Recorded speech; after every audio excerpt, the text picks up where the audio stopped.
Admiral Karis Thane stood frozen at the viewport of the Galactic Council flagship, watching the impossible sight before her. The human vessel Persistence hung motionless in space, its hull gleaming with an otherworldly luminescence that shouldn't exist. 67 years ago, this same ship had vanished during humanity's first deep space exploration mission, lost to what the galaxy assumed was another tragic example of a young species reaching too far, too fast. Confirm identification, Thane commanded, her forearms trembling slightly as she adjusted the controls. Genetic signatures match, Admiral, replied Commander Vel 9, his crystalline form refracting the bridge lights nervously. It's definitely the human ship that disappeared in 2387, but... He paused, mandibles clicking in distress. The energy readings are unlike anything in our databases. Thane had been a junior officer when humans first joined the Galactic Council, and she remembered the collective amusement of the elder species. Humans were industrious enough, certainly clever in their crude way, but they were millennia behind the established civilizations. Their technology was barely adequate for interstellar travel, their lifespans laughably short, their bodies fragile. The Persistence had been launched with such naive optimism, carrying a crew of 12 humans on what they called a voyage of discovery. Now, as Thane watched, the Persistence began to move with impossible grace, its engines producing no visible exhaust, no gravitational distortion, no energy signature that made sense according to known physics.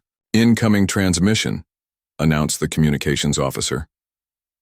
The view screen flickered to life, revealing a human face that Thane recognized from the historical records. Captain Elena Vasquez, who should have been dead for decades, appeared, exactly as she had the day she vanished. No signs of aging, no cybernetic enhancements, just a woman with eyes that seemed to hold the weight of eternity. "Greetings, Admiral Thane," Vasquez said, somehow knowing exactly who she was addressing despite never having met her. "We request permission to dock." "Captain Vasquez," Thane managed. "According to our records, you disappeared 67 years ago. How is this possible?" A smile played at the corners of Vasquez's mouth. "Time moves differently when you're learning from those who wrote the rules of reality itself, Admiral. We have much to discuss." The docking procedure that followed defied every protocol Thane knew. The Persistence simply existed inside their docking bay without passing through the airlock. One moment the bay was empty, the next it wasn't, as if space itself had been politely rearranged. When Captain Vasquez and her crew emerged, they looked exactly as they had 6 decades ago. But something fundamental had changed. They moved with a fluid confidence that spoke of knowledge beyond mortal comprehension. The very air around them seemed to shimmer with potential. "Where have you been?" Thane demanded during the emergency council session that followed. "Beyond the galactic rim," Vasquez replied simply. "We encountered teachers, beings so ancient that they witnessed the universe's first breath. They've been waiting for someone worthy of their knowledge." The Velkan representative, a hive-mind entity that had dominated galactic politics for 5,000 years, scoffed through its translator. "Impossible. We've mapped every sector beyond the rim. There are no advanced civilizations there." "Because they exist in dimensions you haven't learned to perceive yet," said Dr. James Chen, the Persistence's science officer. He gestured, and a holographic display materialized in the air, not projected from any device but simply there. The display showed star charts of impossible complexity, with layers upon layers of reality folded into spaces that should have been empty. "The universe is far larger and stranger than any of us imagined," Vasquez continued. "Humanity was chosen not because we were the most advanced, but because we had something the ancient ones valued, an unquenchable curiosity, coupled with the wisdom to know when to listen." Over the following hours, the crew of the Persistence demonstrated technologies that shattered every known law of physics.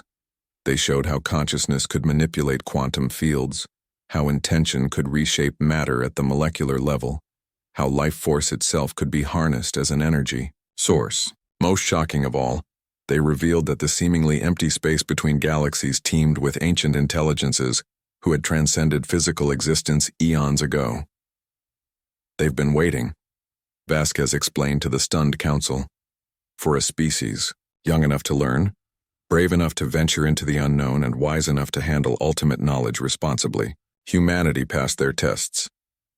The implications sent shockwaves through the galactic community. For millennia, the elder species had assumed they represented the pinnacle of evolution and technology. Now these primitive humans had leapfrogged everyone, gaining access to powers that bordered on godlike.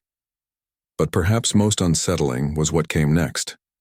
Rather than claiming dominance or seeking revenge for centuries of condescension, the humans offered to share their knowledge freely, with any species willing to learn.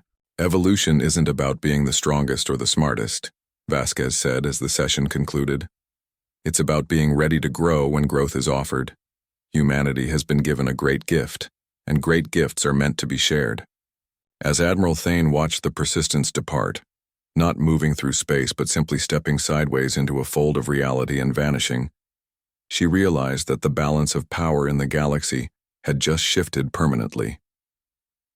The species that everyone had underestimated, the ones who asked too many questions and dreamed impossible dreams, had just become the bridge between the material universe and forces beyond imagination, and typically, frustratingly, beautifully human.